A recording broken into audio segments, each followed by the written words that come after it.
Daring in the Desert, Chapter 9. The next few weeks were spent looking for a house to rent, and having arrived on March 9th, they moved into a flat in the French area of Algiers in May. At last, they could unpack the wooden crates that contained their belongings. How did there come to be a French area in Algiers in Africa? Well, that needs a short history lesson to understand it, so here goes. In 1830, the French Navy sailed into the port town of Algiers. King Charles X of France had ordered his navy to invade Algeria. For very complicated reasons, there were a good number of abandoned buildings in the town. The sailors took over the buildings and settled there. Over the years that followed, more and more French people came, for by then the country was under French rule. That's why parts of the city of Algiers were very French, and why the French language was spoken in Algeria, especially in the north. Even the geography of the city showed its history. Now, that may seem a very strange thing to say, but this is what I mean. In the French parts of Algiers were the bigger houses and bigger businesses. Then, inland and uphill were the areas of the city lived in by the Algerians and other people groups. These tended to be less well off. And farther out, in the oldest part of Algiers, lived the Arab people. Their houses were often, but not always, quite poor. It was the Arab people who tugged at the missionaries' hearts. God had called Lilius, Blanche, and Lucy to be missionaries to them, and they prayed he would open up ways of meeting them. The women decided on a prayer that they would all pray, and it was in 3 parts. Their prayer was that God would open up doors, that he would open up hearts, and that he would open up heaven. What did they mean by heaven being opened? They were praying that God would send down blessings on the work that they would do. Over the next few months, Lilius and her friends had one, and then another, and then yet another young girl come help them look after their new home. But each time something happened and things just didn't work out. "I think we should just look after it ourselves," suggested Blanche. "Doing our own shopping would help us meet people." "That's true," Lilius agreed. "And it would make us more like the people who live round about us. Most of them don't have maids." "So that's decided," said Lucy. "We'll do our own shopping, cooking, cleaning, and wash our own clothes."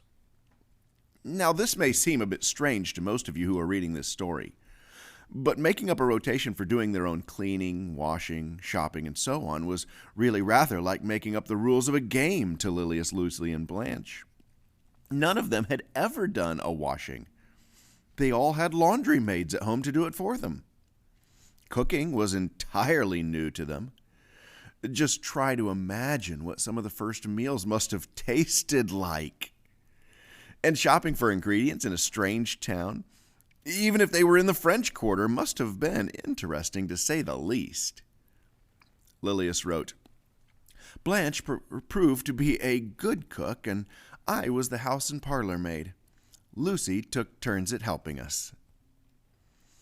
The 3 adventurers hardly had time to settle in their new home when a telegram arrived for Lilius. People only sent telegrams when there was urgent and often bad news. No doubt she prayed as she unfolded the sheet of paper. Inside was the news that her much-loved sister, Jacqueline, had died. The young women sat down. Lilius's friends knew immediately that something was far wrong and were sorry to hear the news. "I thought she was getting better after her operation," Lucy said quietly. Lilius nodded. "We all did. And it wasn't even a serious surgery as far as we knew." She was quiet for a few minutes, thinking of her sister and remembering all sorts of things. "Let's pray," said Blanche, and she did.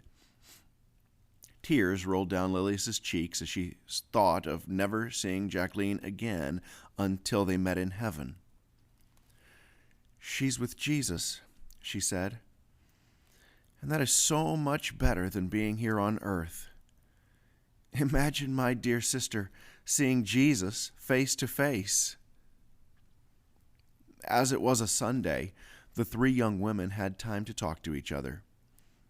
Lilius thought out loud. "My idea was to live here in Algiers for most of the year and to go back to London to be with Jacqueline for the rest of each year," she said to her friends. "But I don't need to do that now. I can stay here all year round and really make this my home." The three young women were living on their own money and gifts from people who supported them. That allowed them the freedom to live in Algeria most of the year and to go back to England for a few months every summer. Now, with Jacqueline's death, it was beginning to look as if God might want them there all the time. "We'll have to think about this and pray about it," Lucy said. "And there's no hurry to make decisions, for we only just arrived 3 months ago."